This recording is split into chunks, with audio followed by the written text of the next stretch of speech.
pertama kita akan membahas tentang pengertian jaringan radio. Radio adalah teknologi yang digunakan untuk melakukan pengiriman sinyal dengan cara memodulasi dan radiasi elektromagnetik atau gelombang elektromagnetik.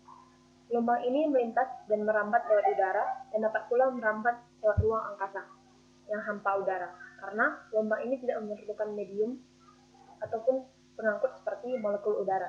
Gelombang radio adalah suatu bentuk dari radiasi elektromagnetik dan terbentuk ketika objek bermuatan listrik dari gelombang osilator atau gelombang pembawanya. Itu dimodulasi dengan gelombang audio. Pada frekuensinya, terdapat frekuensi gelombang radio pada suatu spektrum elektromagnetik. Gelombang radio merambat pada frekuensi Hz ke Hz, sedangkan gelombang audio merambat pada frekuensi 20 Hz. Pada siaran radio, gelombang audio tidak ditransmisikan langsung, melainkan ditumpangkan pada gelombang radio yang akan merambat melalui ruang angkasa. Pada umumnya, frekuensi radio mencakup sekitar 30 Hz GHz. Selanjutnya, pengertian jaringan satelit. Satelit merupakan alat dalam orbit bumi yang khusus untuk menerima atau mengantarkan secara nirkabel atau tanpa kabel, berkomunikasi melalui frekuensi radio yang mengorbitkan atas permukaan bumi. Dalam suatu sistem komunikasi satelit, dua atau lebih stasiun atau di dekat bumi berkomunikasi melalui satu atau lebih satelit yang berfungsi sebagai stasiun relay di ruang angkasa. Orbit satelit adalah jalan yang dilalui oleh satelit dalam peredarannya. Orbit-orbit satelit dikelompokkan dengan sejumlah cara. Yang pertama, orbit dapat berupa melingkar dengan pusat lingkaran pada inti bumi atau eliptik. Sedangkan yang kedua itu ada orbit khatulistiwa, yaitu ekuator. Adalah orbit yang tepat berada di atas garis khatulistiwa. Yang ketiga adalah orbit polar, yaitu orbit yang lewat di atas kedua kutub bumi. Orbit-orbit lain juga bisa kita sebut sebagai orbit miring. Selanjutnya akan dibahas oleh Nurul, yaitu tentang konsep jaringan radio. Baiklah, saya Nurul Asyikin Idrus. Selanjutnya saya akan menjelaskan mengenai konsep jaringan radio. Jadi, di dalam konsep jaringan radio ini ada jenis jaringan radio, sistem radio berjaringan, radio satelit, dan kelebihan dan kekurangan dalam gelombang radio. Yang pertama, saya akan menjelaskan jenis jaringan radio itu ada dua. Yang pertama, sinyal AM dan sinyal FM. Yang pertama ini, yang ada di layar ini adalah sinyal AM. Sinyal AM ini merupakan salah satu bentuk modulasi di mana sinyal informasi digabungkan dengan sinyal pembawa berdasarkan perubahan amplitudenya. Jadi, bentuk modulasi di mana amplitudo sinyal pembawa divariasikan secara proporsional berdasarkan frekuensi sinyal informasi. Jadi, kayak gini tampilan dari sistem proses sinyal AM. Selanjutnya, sinyal FM. Sinyal FM ini merupakan suatu bentuk modulasi di mana frekuensi sinyal pembawa divariasikan secara proporsional berdasarkan amplitudo sinyal informasi. Jadi, amplitudo sinyal pembawa tetap konstan. Selanjutnya itu sistem radio berjaringan. Jadi, sistem radio berjaringan ini adalah mengatur radio yang memiliki stasiun transmisi di beberapa daerah sekaligus dengan tujuan untuk menjangkau pendengarnya dalam cakupan siar yang luas. Setelah itu, teknik siaran dari sistem radio berjalan. Tekniknya itu, studi utama mengirimkan program siaran ke sistem-sistem transmisi ke stasiun-stasiun transmisi melalui jaringan tertentu. Jadi, jaringan yang biasa digunakan di sini adalah seperti STL, yaitu Radio to Transmission Link. Selanjutnya, daftar radio berjaringan di Indonesia itu seperti Delta FM, iRadio, Female Radio, Trax FM, dan Global Radio, Smart FM, dan Pulse FM. Selanjutnya adalah radio satelit. Jadi, sebuah radio satelit ini atau radio langganan adalah sebuah radio digital yang menerima sinyal yang disiarkan oleh satelit komunikasi yang mencangkup wilayah geografis yang lebih luas dari sinyal radio biasa. Jadi, di radio satelit ini dia mampu menyiarkan satelit komunikasi yang mencakup wilayah lebih luas dari radio pada umumnya. Adalah kelebihan dari transmisi gelombang radio. Yang pertama, kelebihannya itu dapat mengirimkan isyarat dengan posisi sembarang. Jadi dia tuh nggak harus lurus dan dimungkinkan dalam keadaan bergerak dia mampu mengirimkan isyarat. Itulah kelebihan dari gelombang radio. Yang kedua, memiliki daerah kerja yang cukup luas. Yang ketiga, biaya pemasangan secara general itu cukup murah. Selanjutnya yang terakhir adalah kekurangan dari transmisi gelombang radio. Kekurangannya itu kayak kualitas dan performansinya itu kurang maksimal. Mungkin dia murah dan mudah dipasang, tapi dia kualitasnya mungkin kurang maksimal. Dan yang kedua, sering mengalami gangguan sinyal. Baiklah, hanya itu yang dapat saya sampaikan mengenai konsep jaringan radio. Selanjutnya akan dijelaskan oleh teman saya, Dini Fitri Anisha, mengenai jaringan satelit. Terima kasih.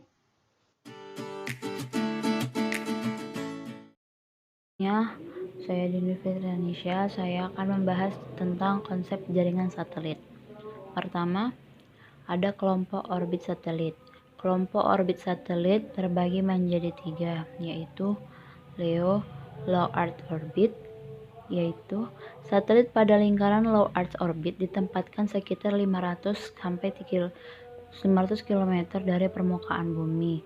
Karena sifatnya yang terlalu dekat dengan permukaan bumi, menyebabkan satelit ini akan bergerak sangat cepat untuk mencegah satelit tersebut terlempar keluar dari lintasan orbitnya. Satelit pada orbit ini dapat menyelesaikan satu putaran mengelilingi bumi antara 1,5 sampai 2 jam. Satelit pada low orbit hanya dapat terlihat oleh stasiun bumi sekitar 15 sampai 20 menit. Yang kedua ada MEO atau Medium Earth Orbit. Medium Earth Orbit, satelit dengan ketinggian orbit menengah dari permukaan bumi. Pada orbit ini, satelit dapat terlihat oleh stasiun bumi lebih lama sekitar 2 sampai 8 jam. Dan pada orbit ini, waktu yang diperlukan untuk menyelesaikan suatu putaran bumi adalah 4 sampai 8 jam. Yang ketiga ada GEO atau Geostationary Earth Orbit. Satelit dengan orbit GEO mengitari bumi 24 jam dan relatif diam terhadap bumi, atau bisa disebut berputar searah rotasi bumi, sama dengan waktu yang dibutuhkan bumi berotasi pada sumbunya. Jarak ketinggian dari permukaan bumi sekitar geosatelit akan selalu terlihat oleh stasiun bumi. Yang kedua,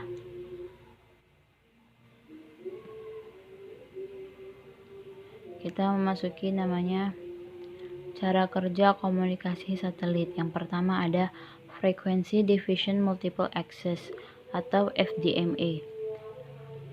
Stasiun bumi individu bergiliran menggunakan kanal uplink dan dapat menempatkan satu data dalam slot waktu yang ditugaskan. Satelit mengulang semua transmisi masuk yang kemudian dipancarkan ke semua stasiun. Maka semua stasiun harus tahu tidak hanya slot waktu yang hendak digunakan untuk transmisi, namun juga slot waktu yang digunakan untuk penerimaan satelit juga menggunakan burs rujukan, dan semua stasiun mensinkronkan diri pada penerimaan burs itu. Yang selanjutnya, tiap slot waktu berulang adalah suatu kanal dan mandiri terhadap kanal lain, maka slot waktu dapat digunakan dengan cara apapun sesuai keperluan pemancar. TDMA biasa lebih efisien daripada FGMA. Biasa karena waktu-waktu penjaga dan bit-bit kendali TDMA menggunakan lebih sedikit kapasitas daripada pita-pita penjaga FGMA. Yang kedua, kita akan bahas TDMA, yaitu Time Division Multiple Access. Seperti TDMA biasa, hanya satu stasiun pada suatu saat yang dapat memancarkan informasi dalam suatu wilayah. Maka dalam wilayah A, hanya salah satu dari stasiun atau dua dapat memancarkan informasi dalam slot waktu kapanpun. Serupa dengan itu, hanya salah satu dari stasiun 3 atau 4 dapat memancarkan informasi pada satu waktu. Stasiun-stasiun dalam kedua wilayah tidak saling menginterferensi baik melalui penggunaan sinyal terpolarisasi atau frekuensi berbeda. Di satelit, data yang diterima segera dipancarkan kembali pada sebuah frekuensi downlink. Digunakan dua berkas downlink berbeda. Satelit berisi sebuah penyambung untuk saling menghubungkan berkas masuk dan berkas keluar. Sambungan-sambungan melalui penyambung dapat berubah seiring waktu. Dalam gambar, berkas downlink A mengulangi berkas uplink A selama periode 1 dan 3 dan mengulangi berkas uplink B selama periode 2. Maka stasiun apapun dalam wilayah manapun dapat mengirimkan data ke stasiun lain apapun dalam wilayah manapun. Selanjutnya kita akan membahas kelebihan jaringan satelit. Pertama, cakupannya yang luas. Bisa satu negara, satu wilayah, satu daerah ataupun satu benua. Kedua, instalasi jaringan segmen bumi yang cepat. Ketiga, biaya relatif rendah per site. Keempat, area coverage yang luas.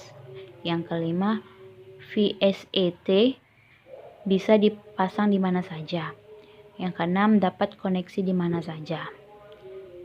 Dan selanjutnya kita akan bahas tentang kekurangan dari jaringan satelit. Yang pertama, untuk melewatkan sinyal TCP/IP, besarnya throughput akan terbatasi karena delay propagasi satelit geostasioner. Yang kedua, dalam hal keamanan, yaitu transmisi data sangat mudah ditangkap karena berjalan melalui udara terbuka. Yang ketiga, memakan tempat, terutama untuk piringannya atau antenanya. Yang keempat, memakan waktu yang banyak karena jarak yang jauh. Dan yang kelima, curah hujan yang tinggi.